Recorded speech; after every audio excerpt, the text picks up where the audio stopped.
గురువు గారు, తదుపరిగా మరి మకర రాశి గురించి వివరించండి. మకర రాశి వాళ్లకు ఈ సెప్టెంబర్ మాసంలో మిశ్రమ ఫలితాలు గోచరిస్తూ ఉన్నాయి.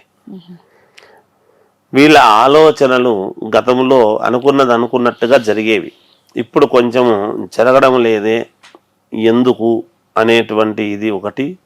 కుటుంబములో అశాంతి, మానసికమైనటువంటి మనస్పర్ధల కారణంగా మానసికంగా కొంచెం ఇబ్బంది పడటము, కృంగిపోవటము ఇలాంటివి ఉండవచ్చును అనేటువంటిది ఉంది.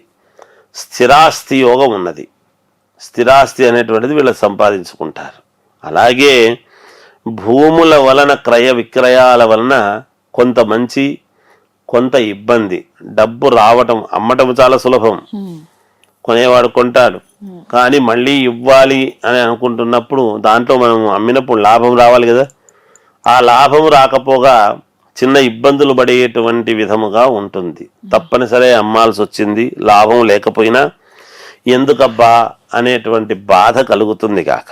అలాగే అజీర్ణ వ్యాధితో బాధపడడం, తిన్న తిండి అరగటము లేదు, అది గొంతులోనే ఉంది అని ఇట్లాంటివి కొంచెము అజీర్ణ వ్యాధి, జీర్ణశక్తికి సంబంధించినటువంటి ఇబ్బంది కలిగి ఆకలి అవుతుంటుంది, తిందామనుకుంటారు కానీ తిన్నది అరగలేదు, ఏం చేయాలని ఇలాంటి శారీరకమైనటువంటి రుగ్మతలు, కొన్ని ఇబ్బందులతో చిన్న మనక్లేశం అంటే బాధ కలగవచ్చును అని చెప్తున్నాను.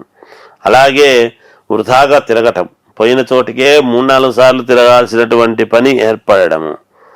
ఆప్త బంధువులకు కొంచెం ఏదో చిన్న ఇబ్బంది కలిగింది అనేటువంటి ఫోన్ రావచ్చును, వీళ్లకు కొంచెం బాగా కావాల్సినటువంటి వ్యక్తులకు ఇబ్బంది కలిగింది అని.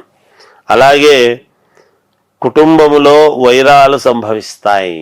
ఇంతవరకు బాగుంది కుటుంబము, నా కుటుంబానికి ఎలాంటి ఇబ్బంది లేదు అని అనుకునేటువంటి వాళ్లకు కొంచెము వైరవర్గం అనేటువంటిది ఏర్పడుతుంది. ఒకరి మీద ఒకరికి కొంచెం అసూయ, ద్వేషం ఇలాంటివేవో కలిగేటువంటి విధముగా ఉంటుంది గాక.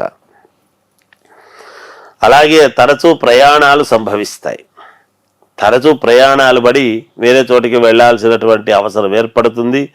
తద్వారా వెళ్ళి సరే మళ్ళీ మామూలు పని ముగించుకొని రావటం చేయడం జరుగుతుంది కాక వాళ్లకు. అలా మంచిదే ఉన్నది. అలాగే వ్యాపారస్తులు, వ్యాపారం చేసుకునేటువంటి వాళ్ళు కానీ, ఈ ఉద్యోగాలు చేసేటువంటి వాళ్ళు కానీ, ఒకరి కింద పని చేసేటువంటి వాళ్ళు పైన వాళ్ళు అభినందించి నువ్వు బాగా చేస్తున్నారు, మీరు ఇంకా బాగా చేయండి అని ఒక ఎంకరేజ్ చేసే విధంగా వీళ్లకు ఉంటుంది కాక. అలాగే దైవ బలముచే అనుకూలతలు, ఇంటి దేవుణ్ణి బాగా ఆరాధించాలి. తర్వాత శ్రీ మహావిష్ణువును, అమ్మవారిని ఎంత ఆరాధిస్తే అంత వీళ్లకు మంచి జరిగేటువంటి విధముగా ఉంటుంది గాక ఈ రాశి వాళ్లకు. జయోస్తు. ఇప్పుడు ఆపరేషన్ లేకుండానే మోకాళ్లకు ప్లాస్మా ట్రీట్మెంట్, మీ ఆర్థోపెడిక్ సమస్యలన్నిటికీ రోబోటిక్ టెక్నాలజీ ద్వారా తక్కువ ఖర్చుతో శాశ్వత పరిష్కారం, ఫ్రీ కన్సల్టేషన్, ప్రతి ట్రీట్మెంట్ పై 20% డిస్కౌంట్. ఈ ఆఫర్ కొద్ది రోజులు మాత్రమే, త్వరపడండి. V9 hospitals 9281465842.